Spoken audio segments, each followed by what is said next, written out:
So this is a Sega Game Gear. There's the front, Sega Game Gear. And I did a video on this like ages ago when I only had like a webcam and I was doing it in my front room. I was like, oh, I found a Sega Game Gear, and I couldn't get it to power on because it had, clearly the batteries in the past had leaked and all the battery terminals were completely rusted. So if you put batteries in it, it just didn't power on at all. I don't have a power supply for it. I couldn't find a power supply that was good enough. It's 9 volts, 3 watts. So I only had one that was enough for 1.5 watts, and that isn't enough to power it up. What I did do, I took the battery contacts out. There was 2 of these you had to unsolder here to get some of them out, and the rest just slid out with a clip, and they were totally corroded.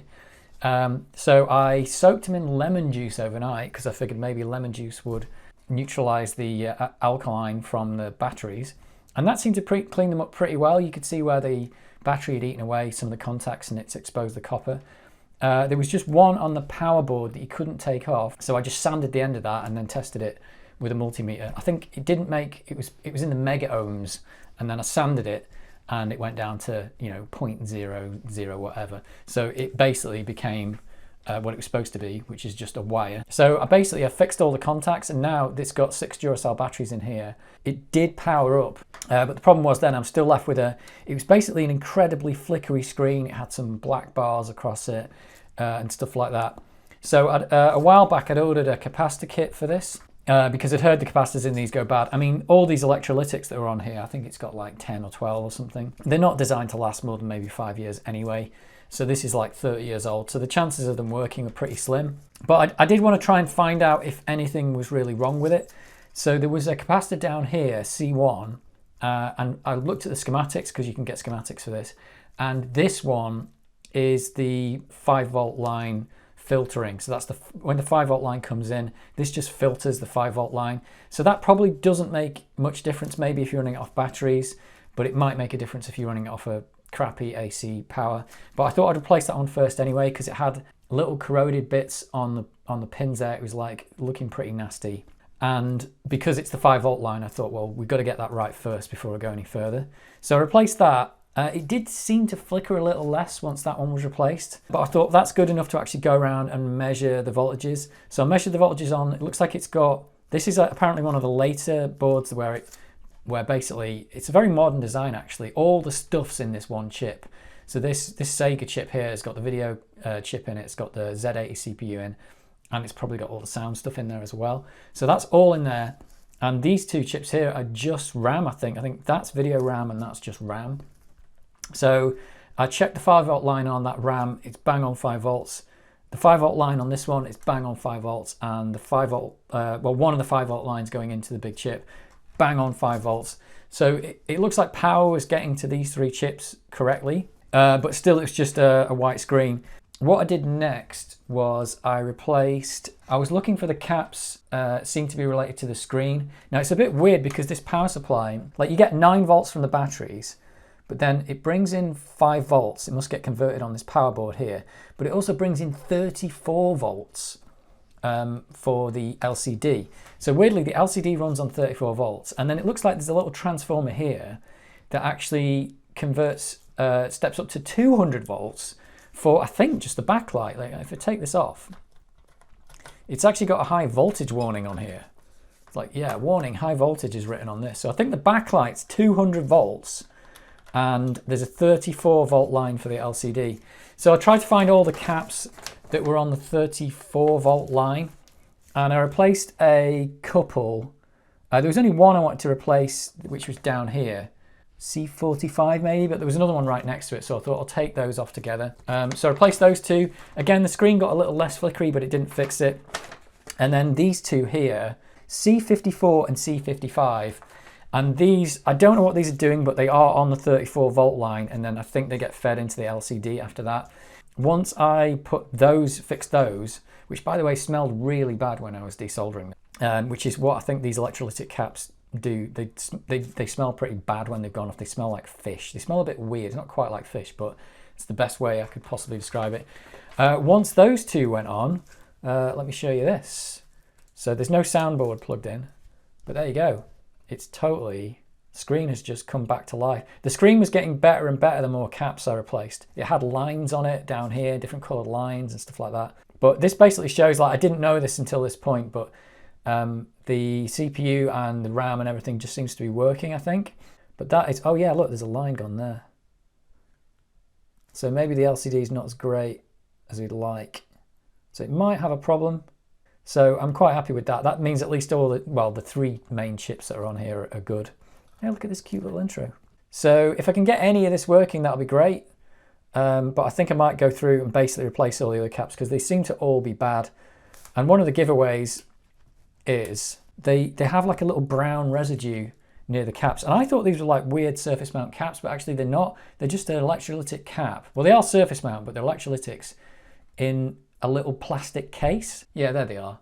And you can actually see once you get them out, they kind of like pop around. You can see there's just an electrolytic cap in there, a cylindrical one, with this weird little case on it. And they're quite nicely like attached to the board and everything, like glued down on the plastic. So the first one I took it off with a hot air gun because I thought, it was like a surface mount under there, but it wasn't. So the hot air does work, but it melted this plastic and it just took a little while to get off. But now I know these are actually just like basically just got 2 legs that are soldered on. You actually, the best way to do it is just like pull them up and it breaks the glue off.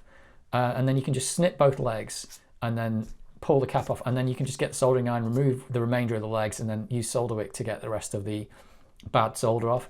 And that works really well. And then I can just solder a new one on in whatever space will fit. But yeah, just replacing these 5 initially on this board has fixed it, and they're mostly these high voltage caps. So I think I'm going to go through and replace the other, how many have I got left? So there's 7 more electrolytics on here, and I've got replacements for those. So I should just be able to replace those. I don't know what the rest of them do, but they're not on the LCD line anymore. So they're probably doing something on the 5-volt line.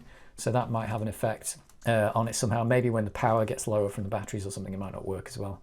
Or depending on what the CPU is doing. But it's really good news that the main chips work, because if they don't work, it's kind of like, it's kind of a waste of time anyway. And then there's a bunch of caps on the soundboard, which I've not plugged in to try yet, but the soundboard's over there. You have to take this shield off, I think, to get at the rest of them. These are a different style. They are surface mounted, so I don't know if I have to use the hot air for those, but they might be a bastard to get off without actually melting all the stuff around them. But yeah, I'm really happy that that's actually a semi-functional computer. Yeah, it doesn't have that line at the start, and then it appears, oh, it is kind of there. This is the only game I've got, so I didn't even know if this game was going to work. Oh yeah, and the lines, it's there and then it's not there. Yeah, I don't remember how good these used to look, but the screen looks okay. It's a really low-res screen. I don't remember with the Game Gear, but if you don't have a cartridge in, this is the thing. Oh yeah, you can see the lines there. It looks like that's what it does when you don't have a cartridge in. Did they not have a Sega logo or anything? I don't know. But yeah, it appears like it just doesn't do... Oh, that's weird. When you change the brightness, the lines kind of come and go. That's odd. In some fashion, it is alive. So I'm going to try and make it more alive. Yeah, by replacing the rest of these caps. And then maybe we'll see if the sound works after that. And even the caps that are leaking, they don't look to have damaged anything. They've just spilt a bit of brown gunk and then everything else looks fine. So on the whole, it looked like pristine inside almost, but just didn't work at all. So I want to be able to get this back to a working state, or as working as it can be, because this used to belong to my sister when we were kids. So it's actually family heirloom now. So it's, regardless of which one it is, it's got quite a scratched screen, which is a bit unfortunate. Like the screen's pretty scratched. It's been stored in a box for 10 years. I don't know how it got that scratch. The inside's perfectly good, but so that's not so great. But hey, it's not too bad. And yeah, and it's surprisingly modern inside. That's what I was surprised at. The way this works of just having one big ASIC and then some RAM is basically like, that's how an Xbox works, except it doesn't have a 200 volt backlight. But you get the idea. If you opened up a Nintendo Switch, you would find something, apart from this stupid backlight and the transformer, you'll find a big chip that does everything, and you'll find a couple of RAM chips. And that's basically how a modern handheld works. So a modern handheld, this really was the beginning, I would say. I think prior to this, I think they had done a different design where the CPU was separate. But yeah, putting everything on one chip is definitely like that was the way things were going. It makes stuff cheaper, it makes it lower power, it makes it easier. So yeah, the Game Gear was maybe ahead of its time in that thing, but maybe with the 200 volt backlight, maybe it wasn't ahead of its time. But maybe that was at the time, 1990 whatever, when this was designed, that was probably the best you could get. So it's really a redesign of an older computer anyway, I think. So I'm going to crack on and replace the rest of these because these are probably bad. And I'll know as soon as I start soldering them when they smell horrible that they were bad anyway. I'll try and test the sound now. See if I can get any sound out of it. It's never made a sound before. It also may be that the speaker might be broken. I don't know. Who's to say? So I've not tested it. I've not tested this yet, but I've definitely never heard sound out of this at the moment. And we have to thank Sega for making connectors that can't be plugged in backwards. A lot of other manufacturers wouldn't have done that. It's like, yeah, these connectors could be plugged in anyway. Right, here we go. Is it going to make any noise? Also, could have had the volume down maybe. Let's turn the volume up. Volume's on full. I think it would have probably made a sound by now, maybe. Oh!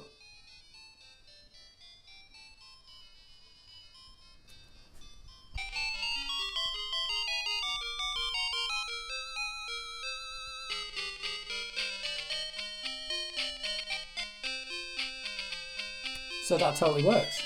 So there is a small possibility that one of these caps that I've replaced has maybe fixed the main board as well. Maybe it also wasn't booting before, because even when I had it before and turned it on, I never got any sound out of it. But it clearly is booting now, and it's booting a game, and now the sound works. So that's the first time I've ever heard sound out of it. So it may be that these caps are absolutely fine. Like 30 years on, they definitely weren't designed to last this long. But maybe it's just not loud enough, but it was hard to say because I had the speaker pointed on the desk. It's all good. It looks like this is going to be a working Game Gear, assuming I don't mess up the rest of these caps. But these are actually quite easy to get off. That one's definitely got brown gunk on it. You can see the brown gunk on the capacitor. Like, initially I thought, oh, that's flux residue or something, but then I thought, well, wait a minute, this hasn't been soldered like that. This has been soldered by a machine, I think. So there shouldn't be any flux residue on there. And there's the same on that one, which is leaked over onto these. So I think those two are definitely bad, but it's looking like they're all bad, even the ones that look okay. Yeah, can you see it on this one? It's got brown. The contacts are a bit brown. So I don't think that's battery leakage or flux. That one looks better than that one, and these are, oh no, they're not the same cap. That one's different. So I think that one's definitely wrong. I think they're all bad. They just, whatever these were, they weren't very good. I mean, they're nicely mounted with this like plastic thing and everything. So yeah, and obviously designed not to shake around. They've glued them down and everything. So that's a good design in that respect. But yeah, they clearly weren't designed to last this long. You can see the glue where the old one was glued on down there. There's a bit of residue glue. But yeah, I think the rest of these have got to come out. So if you've got one of these and they're this old, I initially thought it's not going to be the capacitors that are wrong with it, because everyone says that. All they say about every computer is it's broken, it's the capacitors. It's like, well, it's probably not. And I think 9 times out of 10 it's not, but maybe with these Game Gears it probably is, because yeah, these ones just don't last that long. I've got an Amiga that's 30 years old, and it's older than this, and the capacitors are still working and they haven't leaked. But I think because this one's got this weird high voltage stuff going on for the LCD, that some of these are just going to stop the LCD from booting. So there it is, the Sega Game Gear.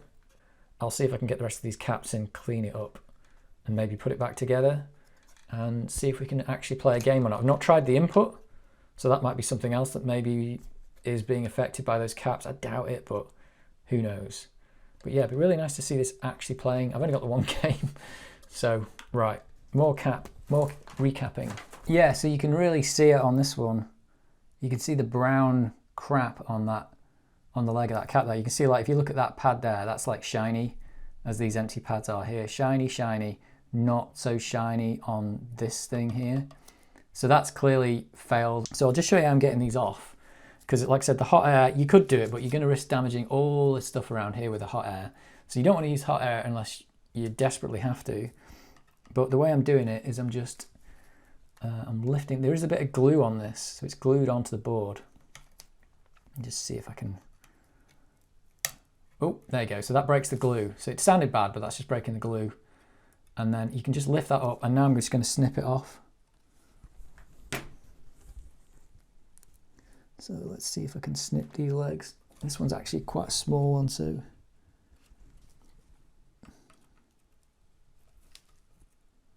let's just see if I can get that. That's one leg.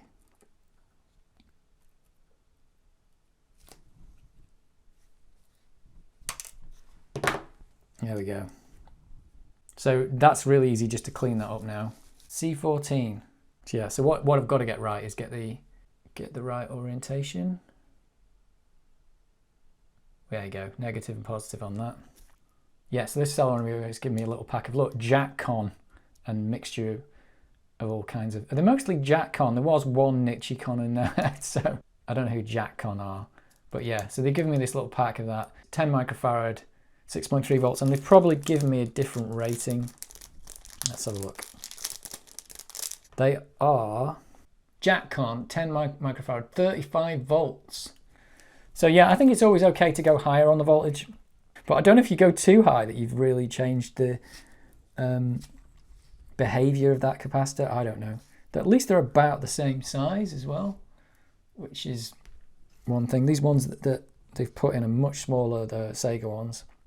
So the first thing I need to do, just get rid of the old legs off this. So yeah, I don't know if you can see that there, but there's still the old legs are left on that.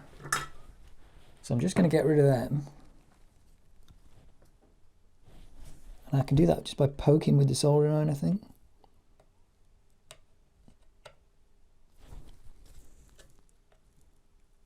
Oh yeah, it already smells. I touched the soldering iron with this and it already smells awful. It doesn't smell like solder. There's one, I think. Is that gone? Yeah, it's on the soldering iron. And this one, yeah, it just smells terrible. There we go. Is that off?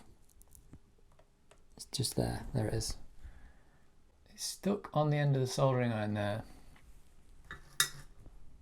But yeah, it's a horrible, horrible smell. Then I've just been cleaning, I've just been putting a little bit of flux on and cleaning off the old solder.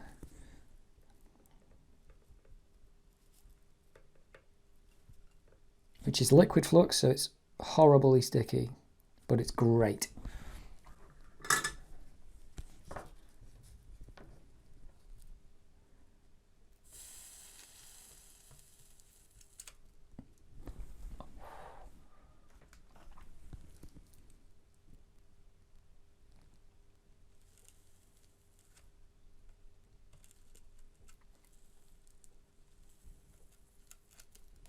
There we go. So that's pretty, yeah, that's most of it. I just want to try and get the old solder off because it's been like corrupted by whatever's leaked onto it. So once you get that, sometimes the solder can go really funny and, you know, stuff won't stick to it.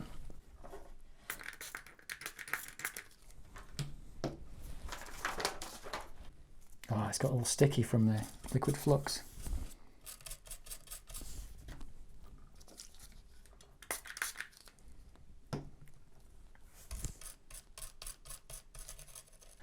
And I believe, apparently, according to some of the diagrams, this gold pad here is just to say, don't put anything there because the case bumps up to that. It's to stop the PCB bending when you're playing it, I think. So if you put anything there, you won't be able to close the case. So I have to make sure the cap doesn't, or none of the caps that I put in actually go in there. So that's pretty clean now, and I've pretty much got rid of, yeah, there's a little bit of solder left there. But I can just solder back onto that now without any more flux, I think. Probably want to get that back in there as tight as I can because it's back to where it was. So I'm going to snip these legs. So that can go there. I could cut them a little shorter maybe. Maybe that's fine. I don't think there's anything there that's going to hit it anyway, so that'll be fine. So I've left them a little bit long, but I think I'm okay with that. Right, so tiny bit of solder on one of the pads.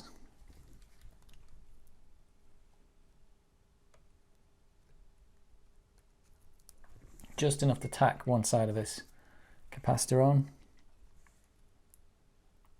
Let's get it on the right way. So I'm just going to remelt that and tack that side down. There we go. So I've just got one in, And now I can just solder the other side in. Hopefully not break it when I bend it over.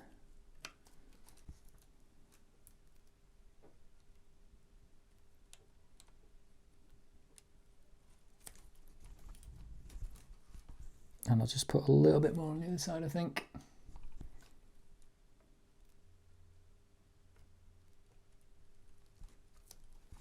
There we go. So, yeah, the first one I did took me ages because of the stupid hot air trick I did. And that way is just much easier, knowing that you can just bend these up and unglue them way better. So hopefully if that's cooled down a bit, should... I had one of them break when I did that. Yeah, should just be able to put that there. So there we go. Recapped. One. Anyway, so that's how I do them basically. So it's working for me. I might just boot that up now after each one and just see that it works. It's really good having like it's battery powered and it's got its screen built in and everything. So you can just boot this after each one and just have a go. Let's just make sure I've not balked anything. There we go. Let's not fix that bit of screen. Weird, the screen comes and goes. That line on the screen. So when you adjust the brightness, it's odd. Is that an improvement though? I don't know. But it's not got worse.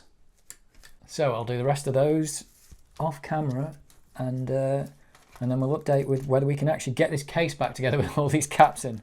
Okay, so that's the main board. I've completely recapped it now. And yes, all of the capacitors, when I got the soldering iron to them, smelt fishy. So I think they were basically all gone. But yeah, it's all these, you can see all these electrolytic caps around here. This one, this one, this one. Just done them all now. I don't even know what they do, a lot of them, but they weren't required for it to work at the time, but they were definitely all bad. So there were probably situations where it probably wouldn't have worked as well without those in. Maybe if it was running off power supply or something like that. But it still works. I've plugged it in and I've not damaged anything in the process. I've cleaned up the buttons. There's all the bad parts. These are all the bad capacitors.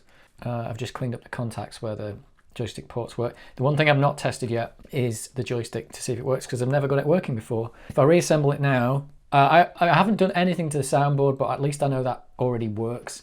So I'm just going to leave it as it is for now, and I'll reassemble it and we'll just get to see if we can actually play whatever this is.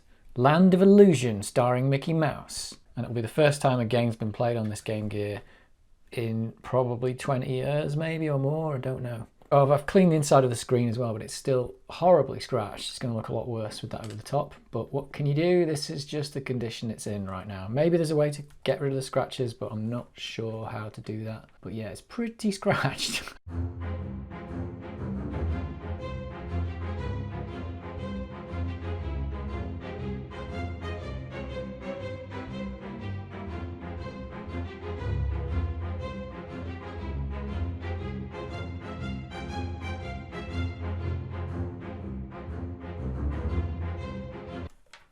Right, here we go. Moment of truth.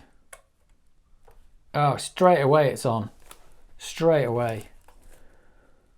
Copyright Disney, copyright Sega. Oh. So I don't know if that's as loud as it's supposed to be. Yeah, I don't know. That's like full volume, so I don't know if it should be louder than that. Maybe it shouldn't. I don't know. Does it work though? Oh, start button works. Oh my god, well I've got one working button. Oh, left and right works. And something works. Hey, look at this! What does one do? Nothing. Oh god, it's a snake. The screen's really hard to see. Hang on. That's better. Right, let's try that again. Yeah, the D-pad's awful, but I'm not sure if they were just always like this. Am I supposed to push this rock into him? Oh yeah! Yeah, D-pad's pretty bad. But how cool is this? This totally works. I don't know why I jumped into him. I forgot to jump onto that. Oh, it's one of these hold and you jump further like Mario. Oh, that snake's back. That's cheating. Oh yeah, the right's not very good on the D-pad, but... Cake? Excellent. Well, I'm very pleased with this. It's back to pretty much working order, except maybe it's a bit too quiet. Oh, damn it. I was about to do that then, I just panicked. Oh, there's a line appearing on the screen there. It's weird. I think that kind of like... Oh, no. Yeah, look. And now it's gone. And it's back. So it's not perfect, but... Hey, what are you going to do? Oh, is that going to kill me? Oh my god! Oh my god. It's pretty impressive actually, because this is like an 8-bit computer, so... How do I get out of this? Let me out. Jump off. He doesn't want to jump off. I don't know what I'm supposed to press. Maybe it's the right button's not working. Jump. No. When he's doing the swaying around, he won't jump off. Yeah, so I don't remember if the Game Gear pad was always ultra crap like this. Oh, that's a quick one. How am I supposed to do that? Oh, that kills you. Oh, I've got to be taken across on this one. In all video games, you push up to go through doors. Nobody knows why. Yeah, sometimes right is getting stuck. Sometimes it doesn't work and sometimes it gets stuck.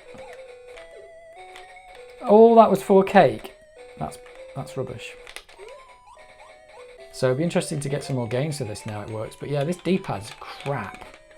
I mean, I just have to verify that they weren't always crap. It rattles around. So I don't really know what you can do about that. I did notice there was a little piece missing off it.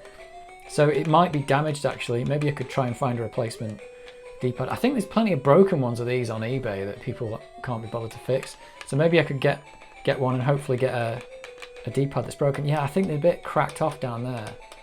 And it doesn't work as well as it should. It's rotating as well. So yeah, it's a bit damaged, but it kind of works. It works well enough to play this game anyway, so.